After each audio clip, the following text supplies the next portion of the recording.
आपली सर्व मापे इथं अस्तरवर बसतात का हे पाहून आपण आता हे छोटंसं माप असल्यानंतर नक्कीच पुरणार आहे कापड. त्यामुळे आता आपण एक एक पार्ट व्यवस्थित असं मार्जिन करून आपण कटिंग करून घेणार आहोत. तर आता इथे आपला पाठीमागचा जो भाग आहे त्याची मार्जिन करून आपण व्यवस्थित कटिंग करून घ्यायची आहे.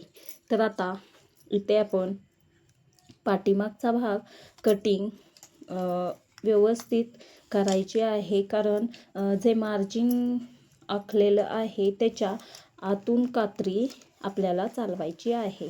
कारण जर समजा तुम्ही जर मार्जिन ची बाजू बाहेर सोडून जर कटिंग केली तर आपले पाव इंच मापे जास्त कट होतील. त्यामुळे आपल्याला इथे कटिंग व्यवस्थित करायची आहे. तर आता इथे बघू शकता की पाठीमागचा भाग आपला कटिंग करून झालेला आहे. तर आता हे साईडला देऊन आता इथे बगल शिप आपण कटिंग करून घेणार आहोत. तर आता इथे जो बगल शिपचा जो भाग आहे तिथे आता आपल्याला ज्या दोन ठिकाणी आपली ही कटिंग व पाव इंच वाढवायचं आहे. तर आता ते कुठे वाढवायचं आहे हे तर तुम्हाला मी दाखवतच आहे. आता जी कटोरी आपण जोडत आहे त्या भागालाच पाव इंचचा आकार द्यायचा आहे. आणि जी प्रेसपट्टी ही आपण जोडणार आहोत त्यामुळे इथेही आपण पाव इंचाचा आकार द्यायचा आहे. आणि ही दोन मापे खूप महत्त्वाची आहेत, कारण ते आपण अस्तरचा ब्लाऊज शिवत असताना ही दोन मापे आपल्याला वाढवायची आहेत. तर आता तुम्ही बघू शकता की बगल शिपचंही मार्जिन झालेलं आहे. आणि आता आपण व्यवस्थित ही कटिंग करून घ्यायची आहे.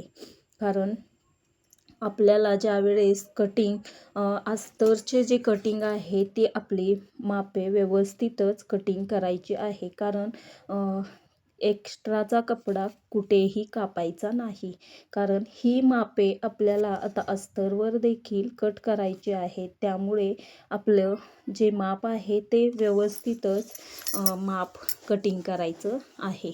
तर आता इथे बघू शकता आपला फ्रंटचा जो भाग आहे त्याला आपण दोन्ही बाजूनी जिथे वाढवलेले आहे तिथे खुणा देखील केलेल्या आहेत. तर आता इथे तुम्ही बघू शकता आता आपल्याला जे काजपट्टी आणि बटनपट्टी त्यासाठी पण आपल्याला ह्या दोन पट्ट्या लागणार आहेत. त्यामुळे त्याही देखील लगेचच कटिंग करून घ्यायची आहे. तर आता इथे आपण व्यवस्थित असं जे आपलं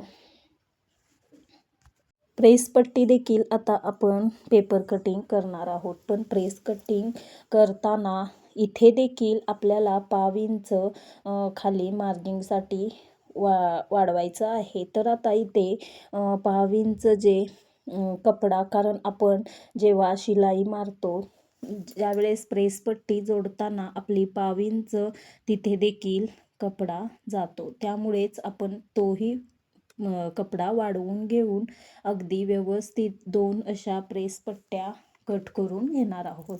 तर आता इथे आपण बघू शकता की आपल्या प्रेसपट्ट्या देखील कटिंग करून झालेल्या आहेत. तर आता आपलं जो पाव इंच वाढवलेला आहे तिथे देखील खून केलेली आहे. तर आता इथे तुम्ही पाहू शकता की ब्रेसपट्टी ही व्यवस्थित अशी पुढील भाग जो असतो तो पाव इंच जास्त असल्यामुळे आपल्याला बऱ्याचदा काय होतं की समजत नाही. त्यामुळे आपण खुणा करायला विसरायचं नाही. तर आता इथे पण कटोरीचा भाग देखील कटिंग करून घेणार आहोत. तर कटोरीचा भाग जो कटिंग करत असताना इथे आपल्याला कटोरीला कुठलीच बाजू वाढवायची नाही, कारण जेव्हा पेपर कटिंग करत असतो तेव्हाच आपण मापे वाढवूनच कटिंग केलेली असते. त्यामुळे इथे करेक्ट कटिंग अशी करायची आहे. तर आता आपली सर्व कटिंग करून झालेल्या आहेत. आता फक्त आपलं भाईचं माप टाकायचं आहे. तर आता इथे भाई देखील कट करून घ्यायची आहे. आपली भाई आहे 4.5 इंच, तर इथे मी 5.5 इंच अशी भाई ची कटिंग घेणार आहे. तर आता इथे आपण 3 इंचाचा आकार देण्यासाठी इथे आपण खाली माप घेणार आहोत. तर आता 1 इंचावर अशी खूण करून आपण व्यवस्थित अशी रेष ओढून घेऊन व्यवस्थित असा आकार द्यायचा आहे. कारण बाहीला पाव इंच असा गोलाकारसाठी आकार देण्यासाठी आपल्याला द्यायचा आहे आकार. आणि व्यवस्थित अशी बाहीची देखील व्यवस्थित कटिंग करायची आहे.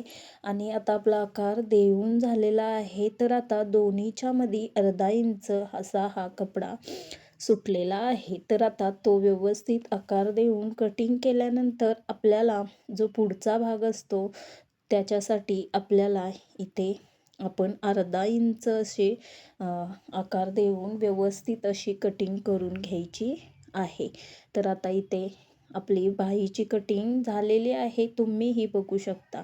परंतु ज्या खाचा आहेत त्या अगदी व्यवस्थितच द्यायच्या आहेत. कारण आपण जेव्हा शिवत असताना आपल्याला व्यवस्थित अशी मापे